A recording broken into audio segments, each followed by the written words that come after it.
Selamat sore Ibu Bapak hadirin semua. Sore. Terima kasih.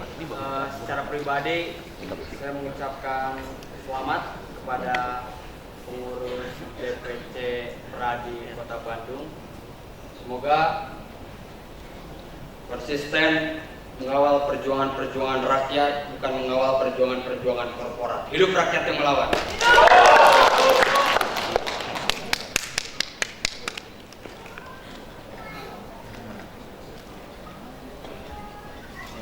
Saya punya beberapa catatan puisi tentang keadilan sama di Kebon Jeruk dan juga tentang sejarah bangsa ini. Mudah-mudahan Ibu Bapak hadirin semua berkenan. Selamat menyaksikan.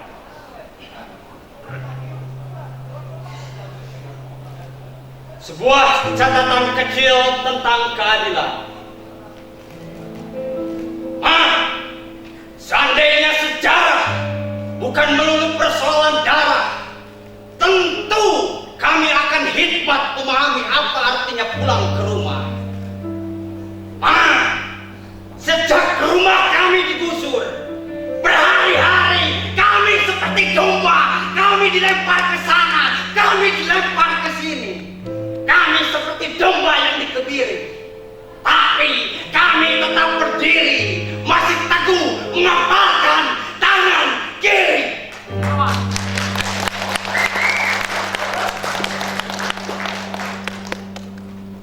Singkatnya begini, Ma. Hari itu tentara, polisi, dan Satpol PP seperti anjing yang tidak makan berhari-hari, tapi di hadapan PT KAI dan Daud 2 dan juga janji wali kota yang demagog itu, mereka menjadi kacung yang bingung. Seperti kami baca dalam kitab-kitab lama juga sejarah-sejarah, mereka adalah kukuk dari modal. Loncat dulu ceritanya. Ya, aku harus melawan, Ma. Harus kuapakan hidup ini jika aku terpisah dari engkau, kawan Papua, dari engkau petani Surakonta Wetan, dari engkau buruh-buruh yang melawan, dari engkau warga Kebon Jeruk, dan dari semuanya anda-anda yang tertindas lantas melawan, yang selalu kupikirkan bahkan ketika malam-malam menjelang tidur, harus kuapakan hidup ini, Ma. Malam itu jam menunjukkan pukul 02.45 waktu Indonesia bagian barat, di mana ayam masih terlalu pagi untuk berkokok. Tetapi engkau pedagang-pedagang mesti bergegas membawa sayuran ke pasar lalu menggelarnya sambil berharap pembeli antri di lapak anda-anda semua. Mestinya aku menjadi bahagia, mesti, tapi ternyata belum bisa. Aku semakin kurus. Aku semakin kurus. Tak ku ingat kapan terakhir badanku ditimbang. Pipiku semakin tirus. Bagian dada dan rusukku semakin jelas terlihat tulang-tulangnya. Tapi aku masih hidup, Ma. Masih. Harus ku bagaimanakan hidup ini, Ma? Di mana keadilan itu, Ma? Malam tadi aku ingat bapakku di kampung. Bapak yang tidak punya penghasilan tetap. Setiap kali teringat bapakku, aku selalu melihat diriku tersungkur di pojokan kamar, Ma.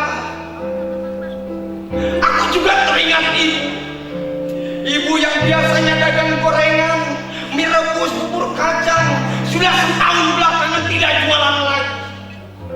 Ibu bilang karena sepi pembeli dan tidak ada lagi modal. Pantas, sangat pantas jika aku menghabiskan waktuku untuk turun ke jalan, merelakan tubuh ini, suara ini, untuk berbicara soal ketimpangan, keadilan, dan kemiskinan yang itu struktur penindasannya begitu terukur. Negara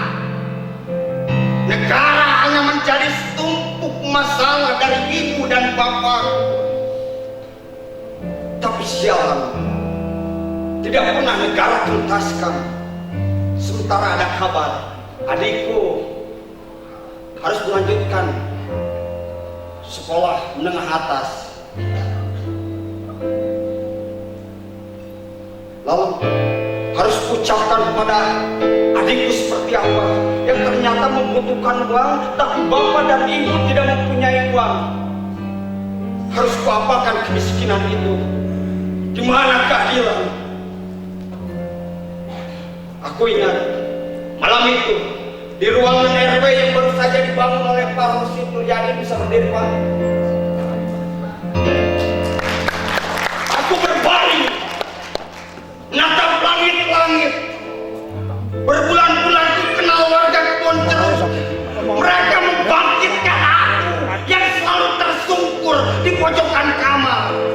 Pak Rosid yang tak pernah lelah terus mengajak warga untuk bersolidaritas pada rakyat Kebon Jeruk yang tergusur. Ia pandai membuat orang tertawa. Tentu Pak Rosid sebagai ketua komite rakyat Kebon Jeruk harus menjaga masanya. Ia yakinkan bahwa rakyat tidak bersalah. Jika nanti tanggal 31 ada keputusan, jika nanti tanggal 31 Mei 2017 lalu warga Kebon Jeruk kalah, maka Pak Rosid bertekad negara hanya omong kosong. Gimana Pak? Kebon Jeruk Bandung. Nggak, di Jakarta kayak. Kemudian aku ingat Bang Maman. Pengadilan Jakarta. Oh. Iya. Bang Maman selalu bicara, kini aku jadi gelandangan. Ku hafal cara bicaranya, jenggotnya yang panjang, juga putih. Sepertinya aku ingin berdiam diri di jenggotnya itu, melihat sejarah Kebon Jeruk dari jenggotnya. Lalu Nenek Marni selalu paling depan kalau aksi. Aku ingat ketika aksi, bahkan setiap aksi dia selalu bilang, hidup hanya satu kali, maka aku harus melawan. Dan kalian PT KAI Pemkot Bandung adalah lawanku, musuhku. Harus kuapakan PT KAI dan Pemkot Bandung ini. Di mana keadilan? Saya kenalin dari Jakarta. Oh, harus kuapakan hidup ini jika aku berdiam diri. Sudah kenal. Harus kuapakan hidup ini kawan. Ya, harus melawan. Dari Jakarta ini. Melawan segala bentuk penindasan.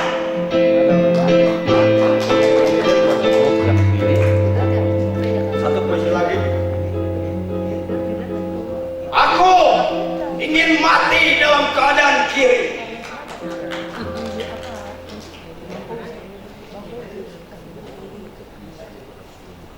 Jerit bayi di Malok itu, lolongan anjing dari arah seketika menjadi beku saat kepalaku dihantam kayu, saat kemaluanku disileti.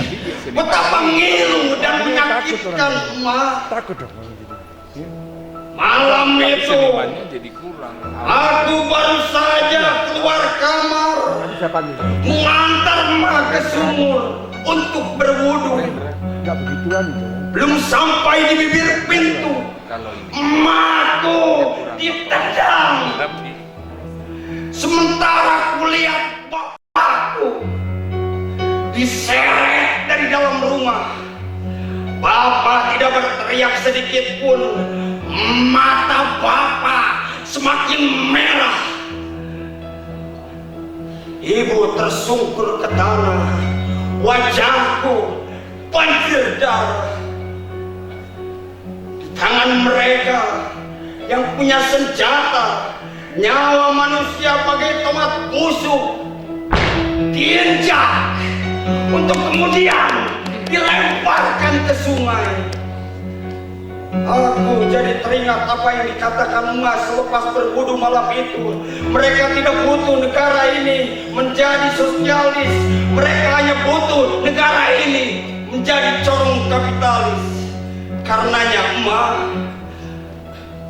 emak harus menjadi perempuan yang melawan, dan bapak harus menjadi laki-laki yang melawan juga. Karena dengan begitu kita tidak terperangkap dalam pusaran sejarah yang dimanipulasi. Jerit bayi di malam itu, lolongan anjing dari arah hulu seketika menjadi batu ketika kepalaku dihantam kayu, kemaluanku disileti. Betapa ngilu dan menyakitkan emak. Di pagi yang genting, di daun yang anggun, dan di hadapan militer, aku menjadi manusia yang dibuang dari tanah sendiri, dari air sendiri.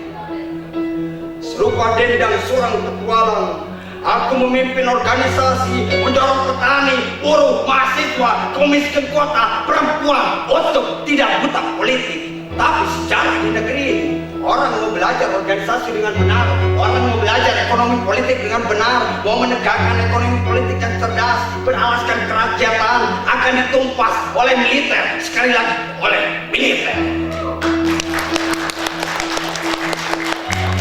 Karena punya senjata, mereka sukanya menghabisi nyawa manusia. Jerit bayi di malam itu, golongan anjing dari arah hulu seketika menjadi baku saat kepalaku dihantam kayu, saat kemaluanku disileti. Betapa ngilu dan menyakitkan emak. Sejak malam itu, malam di mana di gang-gang sempit, di hutan-hutan, di pesisir pantai, di gunung, adalah parade darah. Jika dulu dunia pernah banjir darah dan juga banjir bandang, maka di Indonesia malam itu adalah parade darah. Semua yang berhaluan kiri, bahkan PKI harus mati. Dunia mencatat sejarah peperangan tak ada yang segila itu. Tapi di Indonesia pembantaian 6 jam itu benar-benar dilakukan dalam tempo yang sesingkat-singkatnya. Aku sedang membayangkan bagaimana di tahun 65, tahun di mana seluruh gerakan revolusioner ditumpas habis.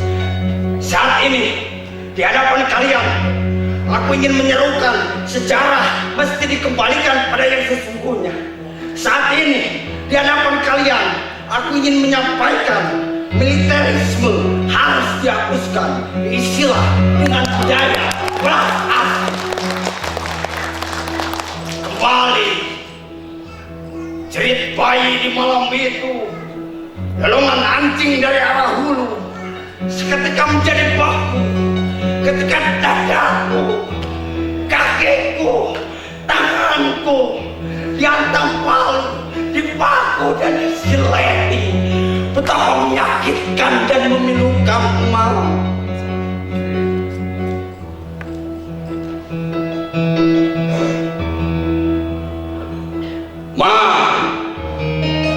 Izinkan aku mati dalam keadaan kiri, memperjuangkan sejarah yang dihianati. Hidup advokat yang melawan, hidup buruh yang melawan, hidup petani yang melawan, hidup mahasiswa yang melawan, hidup kaum miskin kota yang melawan, hidup perempuan yang melawan, hidup seniman yang melawan, hidup jurnalis yang melawan. Terima kasih. Selamat. Oke, beri tepuk tangan yang meriah. Thank you, Bang. Oke, Kak, jangan kemana-mana dulu. Boleh Kak juga ikut join sini? Ada. Ini luar biasa banget ya, apalagi buat yang perjuangan kebon jeruk dari melawan PT Tutut itu ya, bener gak sih? Ya. Bener banget, boleh dia pegang aja nih. PT KAI, jangan PT Tutut, gak ada PT. Iya. Oh ya. Kayaknya orang juga udah pada tahu juga kan, gitu kan. dianalogikan aja lah ya. Boleh dipegang aja mikrofonnya biar lebih asik gitu kan ngobrol-ngobrol. Yang terakhir itu berarti menyinggung-nyinggung G30 SPKI, betul tidak? Saya tidak mengalami G30S, saya hanya membaca. Membacakan, intinya Bagaimana? menyinggung-nyinggung saja lah Ya. ya. Karena saya besar di pesantren, Iya. carilah ilmu dari mulai kalian keluar dari rahim ibu sampai ke liang lahat. Maka saya belajar sejarah sampai nanti mati. Iya. Itu Iya. saja yang saya belajar. Jangan memanipulasi sejarah gitu. Ya, jangan. Seperti ada perkataan jas merah ya, jangan sekali merupakan sejarah. Iya. Ya. Oke. Iya. Betul, jas Sungguh merah. luar Iya. biasa. Dan tentunya semoga perjuangan kita akan terus berlanjut dan ada hasilnya ya. Amin. Amin, semoga. Hidup tangan kiri ya. Iya. Oke. Terima kasih. Boleh tepuk tangan sekali lagi buat Chandra. Ya, terima kasih banyak. Oke, dulunya kan dipanggil advokat senior Bang. Sini. Aku nggak bisa ke sana, aku sini. Aku ada ya. Luar biasa, beliau sangat mengagumi gitu kan. Bahkan sangat bangga. Saya tadi melihat dari sudut sebelah kanan bahwa beliau benar-benar apa ya mengapresiasi, Iya. mengapresiasi